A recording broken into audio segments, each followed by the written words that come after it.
Hello, this is One Man Left, and we are in October now, which means next month is the Path of Exile 2 beta. We're getting into full hype mode, and personally, I have not yet made any video or content whatsoever really talking about Path of Exile 2. I'm someone who mostly wants to wait and see what happens when it comes out. And the other reason is because I am typically an endgame focused player. So a lot of the demos and stuff and a lot of the information we've seen has been relevant to the campaign, early acts, really undergeared leveling, stuff that to me doesn't really mean a lot or matter. I'm more interested in the endgame, which is something that they have not really finished tuning, polished, whatever. But for the test on November 15th, they aim to have at least the first round of that done and ready to play. So that'll be, some people have got to play a closed beta, have NDA, all that stuff, and have got to play some version of it, which I'm sure they've given feedback for tweaks and whatnot. But this will be the first kind of full version of what should be the end game after a few refining tweaks so far. And then I believe they've said they'll do 2 full rounds of beta with a trade economy, with probably an iteration of changes in between. But probably going into that November 15th date, we will probably continue to get more and more information on Path of Exile 2 and what the end game will actually look like.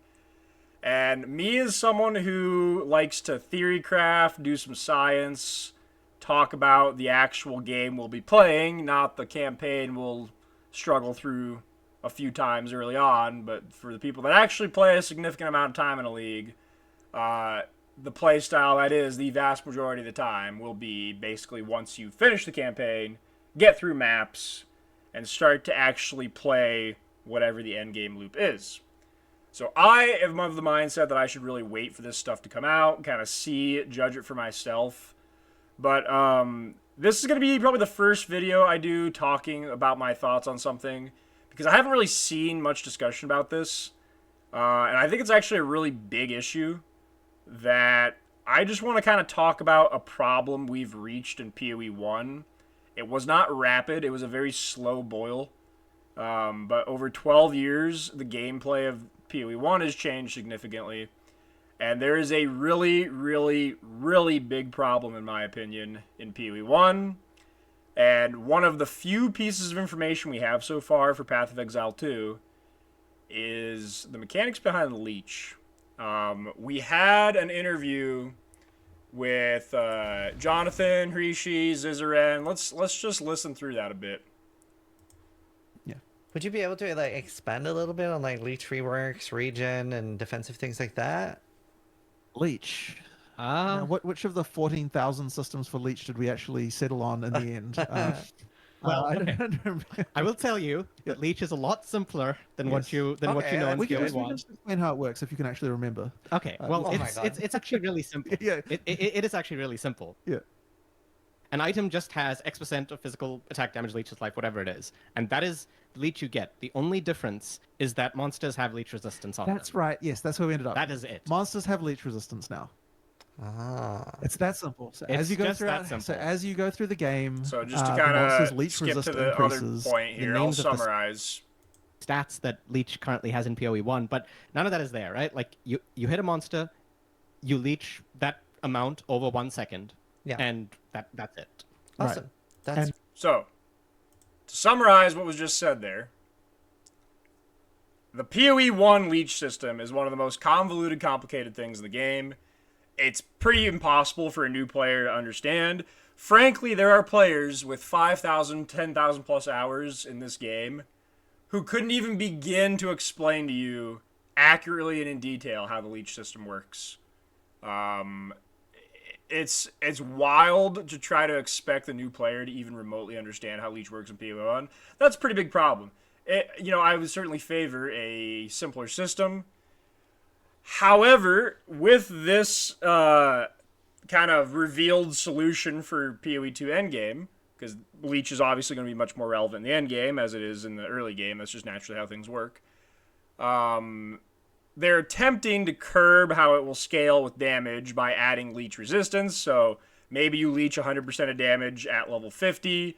Maybe it's 10% of damage at level 80. Maybe it's 5% at 90. Maybe it's 2% at 95. Whatever. Right? Yeah, obviously, it's not going to be exactly that. But like, you get the idea that as your damage kind of climbs into the stupid high numbers, you get a smaller and smaller percentage because of the monster's leech resistance. So this is a way to attempt to simplify the issue. But my game crashed. But you can see, no, we're back. Look at that. Oh, we're still here. Cool.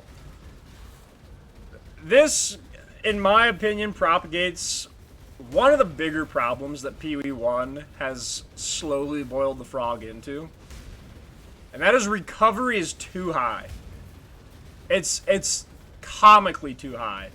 And you can say, well, oh, Connor, you have a really OP build. This is an endgame setup.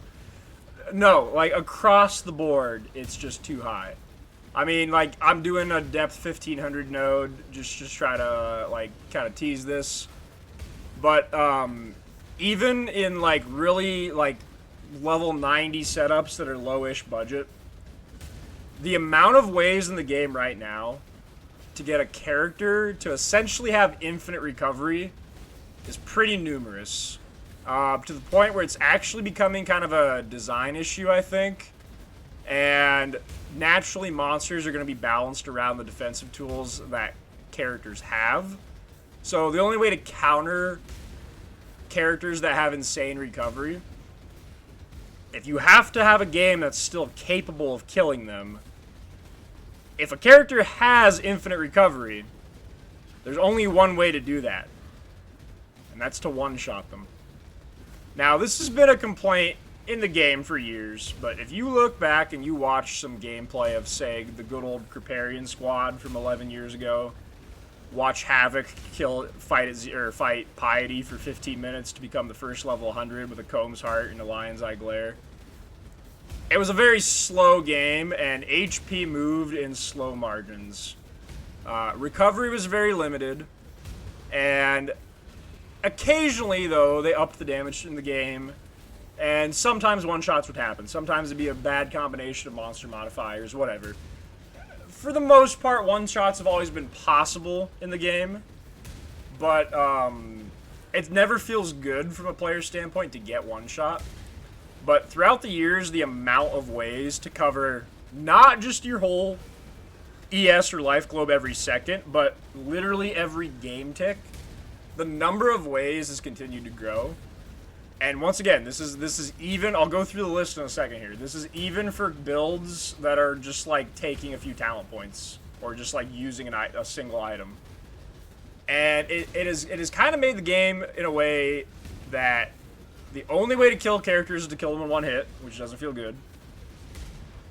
The next thing is things that don't increase your max hit if you're playing a build with such recovery don't actually make you tankier. Like, if I can only die to a one-shot because I have so much recovery, now evasion's not very good. Now block's not very good. You know, block's a great mechanic when you're doing tier 16 maps. There's a lot of characters playing Gladiator this league. They're using this Fallen Shield to have 87 block. Feels really good when you're doing tier 16 map content and you have limited recovery. The problem with that is if you start to push into endgame content, tier 17s, Ubers, Delve, Valdos, is like juice tier 17s, just scarier and scarier stuff. Really, the way you have to play the game is to access one of the numerous ways to get like essentially infinite recovery.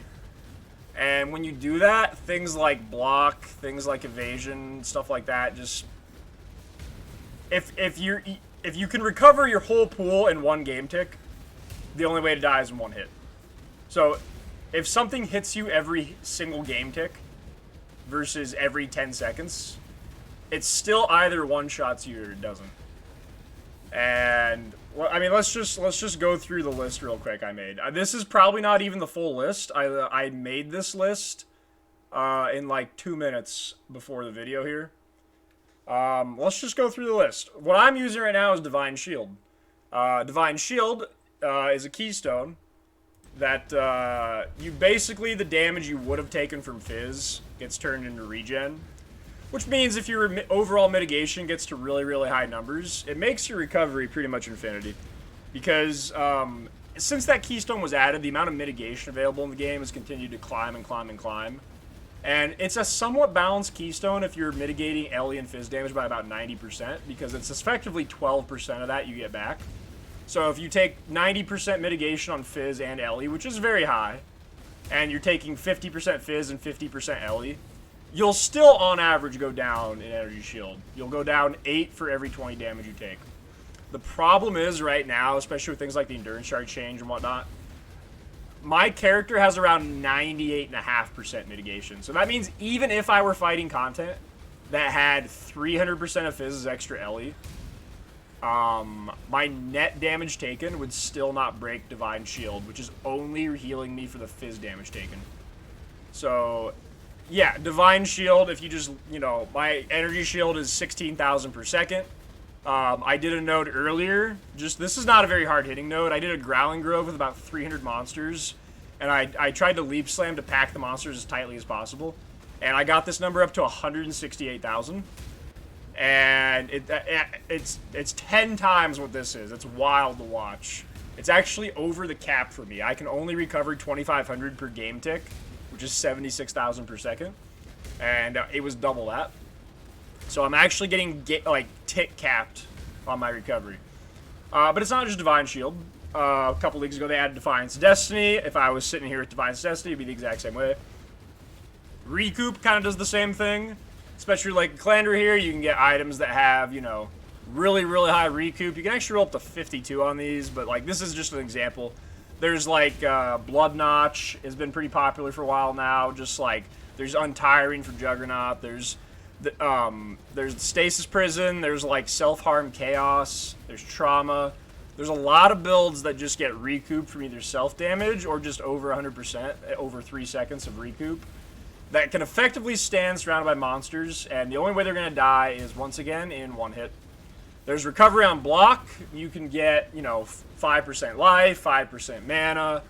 There's Aegis Aurora. There's other Influence Shields, Crusaders, Shaper. There's all sorts of Recovery on Block. There's the Staff Mastery for Recovery on Block.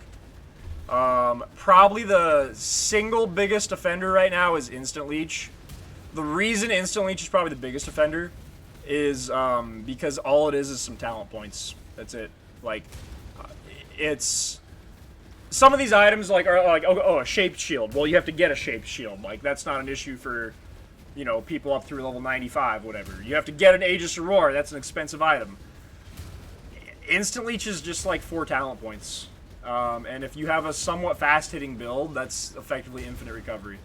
Like, my build is granted a very fast and multiple-hitting build, but I do 250 hits per second per target. So, the next one on the list is Gain on Hit, which, like, this item has 15, Watcher's Eye modest 30. Instant Leech is effectively 110 for me. So if I'm doing 250 hits per second, and I have 125 Instant Leech, and I have 110 life on hit, that's 30k life per second per target. If I have 50 targets here, that's 1.5 million life per second. That's infinity. That's your entire health per game tick. And then Tainted Pact is another item which, basically, there's a way to play this with self-poison on yourself with Golden Rule, which is a little more gimmicky, but this is a really, really infinity recovery, because it's just straight regen. It's not hit dependent. The second you get a poison on you with like current damage power creep in the game, you are immediately at infinity recovery. You could stand in like 100 sets of overlapping bosses. If they don't kill you in one hit, this is way number 7 to just get infinity recovery. This is just the list I made in 2 minutes, just rattling off ideas before this. It's probably genuinely like 10 to 15 different things. And like I said, some of them, like Instant Leech, are just talent points. A lot of these have been added in the last 2 years, but if you look just at like Pee-wee Ninja, for example, across leagues, and just what percentage of people are playing a build that has infinite recovery, or, for all practical purposes, infinite recovery.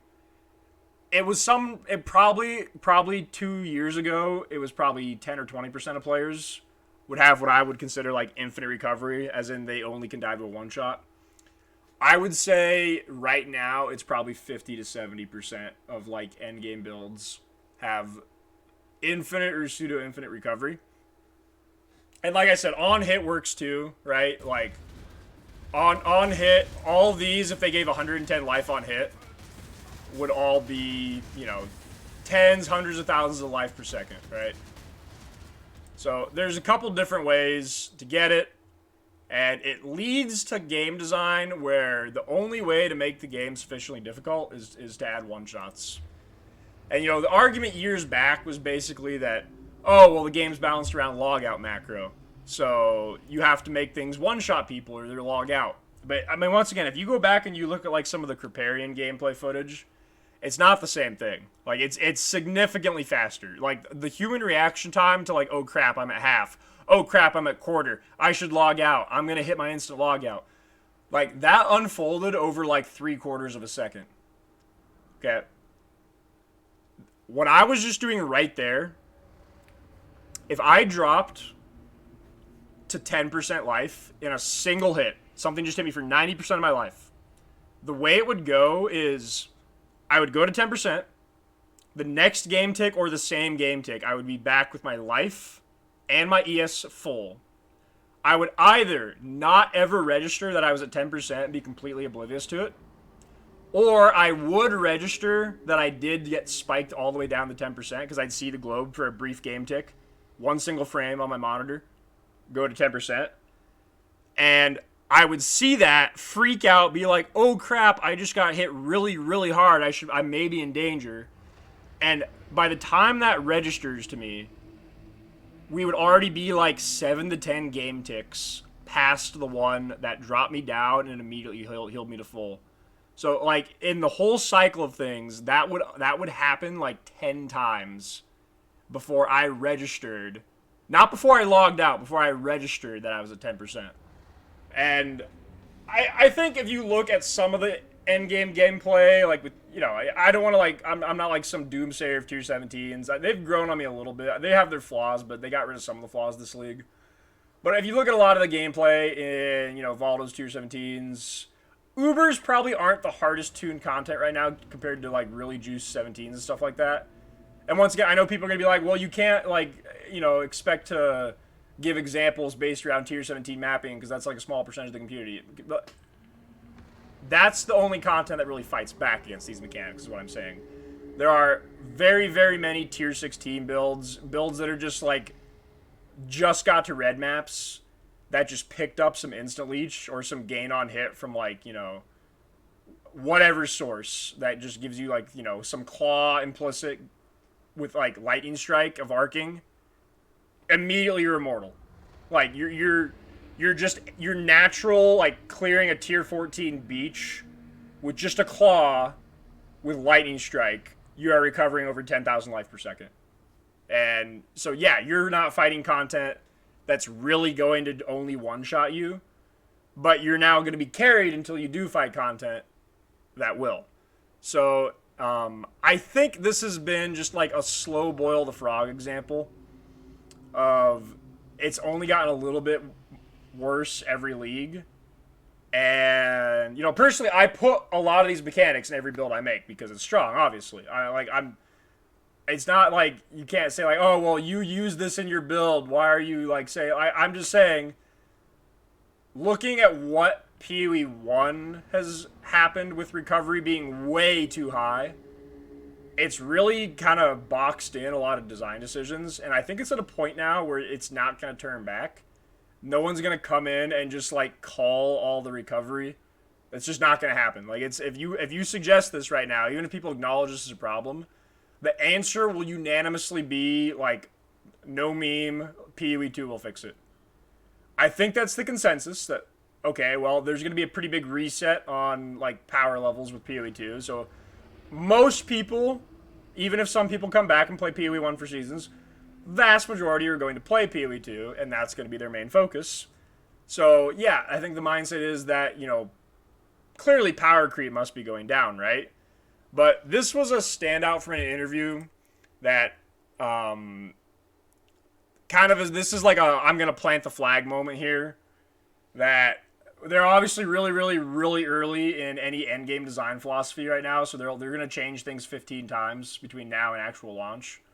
So I'm just going to call this out right now that like this is an issue. And, you know, I think one of two things will happen. I think either it will be completely reworked to not be an issue, or I think it won't be reworked, it will go live, and this will be like exactly the instant leech / infinite recovery issue we currently have. Now, the third option that I think people are going to counter and say is like, well, but like, what if the leech suppression's enough? Here's why this is not going to be like a good answer. Like maybe if the strict balance was just for like SSFHC, sure, that might be the case. But specifically in this, Mark says it will not be per monster. It will be per monster level. So it will be 83 maps, 84 maps, 85 Ubers. It's not like this monster, this monster, this monster, this monster all have different leech suppression. No. They may make it a stat later to add to like make maps harder or something. It probably will be some form of a map mod.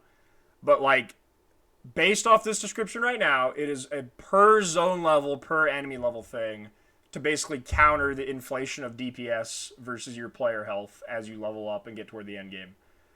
Now, the reason I don't think the suppression will be like a good balance thing is like there's like 15 reasons, but I'll just like rapid fire these. First, the damage discrepancy between like a good skill and a bad skill right now in PoE 2 and PoE 1 is like over 10 times. And that's in a game that's had 12 years of like fine tuning. Naturally, on a new game release, the gap between the worst and best skill is going to be larger. But I think it's something where if it's low enough that the good skills are at a low amount of recovery, it'll be such that even the average skills, not the bad skills, the average skills, it's a non-existent mechanic. Like if the good skills have 20% recovery per second, and that's a balanced amount, the bad skills will be like 1%, and the medium skills will be like 4%, and it'll just be like a non-mechanic. And like that's a problem for the other reason. If they tried to balance it so that the average skill has 20%, which is the amount that a no-scaling leech has right now for life, probably the good skills are automatically going to be in like the several 100% range. And it's not even necessarily like a good skill, bad skill. It could just be gear level. Like in this game right now, the difference between a 10 divine and a 50 divine character might be 10 times damage. So it's like, that's such a narrow DPS target to not have any diminishing returns and just be straight linear. On something that can scale so aggressively. It's just one of these things that it's either going to be 0 or infinity. There's this really fine Goldilocks zone where it's like okay, and that's like 20%. It will just never be there. You'll be there for like 1 hour of gameplay. You will either be in a zone where you have none, or you will be in a state where you have like infinity. And now you might say, well, that's because you're thinking of PoE 1. Maybe the damage scaling in PoE 2 will be much more gradual, like much smoother. There won't be like huge spikes in power where this item doubles your damage and this item triples it. Maybe it'll be like much harder to gain 10% damage. That might be true, but just from another balancing standpoint, just the fact that you can now scale recovery with damage, I think has the negative effect of it just puts even more value on damage when it's like just from a softcore trade perspective, you don't really need to. Like the default 6 portal Andy is just going to stack damage no matter what. But maybe people who are pushing for harder content are going to try to get a more tanky build that has more well-rounded defense and does lower damage than the 6 portal Andy. But if your recovery is scaled directly off damage, or like obviously there'll be other sources of recovery besides Leech, but like if there's just a no-brainer way to get like near infinite recovery just by getting 5 times more damage, so that you go from 20% per second to 100% per second, like it's just going to be a no-brainer thing to just go all in on damage. There's like no diminishing returns. It's just per zone level, so whatever you're like. I would hope you can follow along how this will be problematic, because I do think the answer for what is going to happen with this is going to be the first option, which is this changes heavily. I get the fact that it wants to be simplified, but this is a massive red flag because my perspective on looking at like a beta or a new release or new patch, a new skill, new anything is I am going to play whatever is the most absolute broken strongest thing, and I'm going to exploit and abuse the shit out of the entire game. That is what I'm going to do. So like when I've watched all these interviews and like tried to like, you know, just theorycraft a little bit about how am I going to build in PoE 2?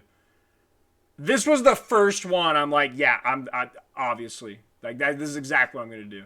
I'm just going to like have really high max HP pools and like really high effective health, and then I only have to have like a weapon swap to cover like non-combat recovery situations, which we now get a weapon swap tree for, so I can just take regen on the tree without losing damage on a weapon swap with like a shield and a one-hander. And then my in-combat recovery will just come purely from scaling damage to the moon. Like I'm not gonna get natural recovery. I'm not gonna get block. I'm just going leech. That's it. Damage equals leech. So there's two of the scaling vectors of like max hit, recovery, damage, where two of them are now off the same stat. Like, I know this is a super, super, super early video, and that's deliberate, because I think this will be changed, so I think there will maybe be more egregious things to talk about when beta's out, and people won't be talking about this that much, because maybe this will be like more endgame than most people test. So maybe now is actually a good time to talk about it. Because, yeah, I think, you know, November 15th we come out with stuff. Maybe by November 25th, like, this will, if it's unchanged, I think still be a massive problem. But it will probably not be in, like, the top 5 things on their immediate list, because most of the things they'll be looking at are, like, early mapping and, like, the transition from campaign to mapping. Like, they're not going to look at, like, you know, stupid-ass one mana left has a 6 million DPS build that can't die unless he gets one shot. Like, they're not going to look at that in beta. They don't care. So I'm just going to call it out now that, like, this is going to be a problem if it doesn't change. But, you know, I will probably do a few more videos like this, kind of analyzing things that I think could be problematic, just to, like, make an initial statement that, like, see, I called this. But, you know, obviously a lot of this stuff is going to change. I just think it's worth stating obvious things now just to establish a baseline. Obviously, when we get more information, I will continue to adjust my views based off that. But I thought I'd just put this out just to talk about this subject and the fact that it is a big issue in PoE 1. So I just hope from a design philosophy they try to address this going into PoE 2. Because like this, it's not like game breaking, but it's gotten to a point of absurdity. And hopefully it's a little more reined in PoE 2, so you actually feel like resources matter, dodging medium attacks matter. It's not just like, is it a one-shot or is not? There's no in-between. If it's not a one-shot, I just eat it and just infinitely out-heal it. If it is a one-shot, I die, therefore I have to dodge it. Like, I think the gameplay will be more engaging if you're actually thinking actively about your current HP situation. Medium hits matter. Like, I'll leave it there. I could ramble on this for a while because it's been a growing issue for years, but this was a PoE 2 detail that I'm gonna call out early because to me I think it's a fairly obvious issue that's going to happen. So I'll leave it at that next month. So I'll see you next time.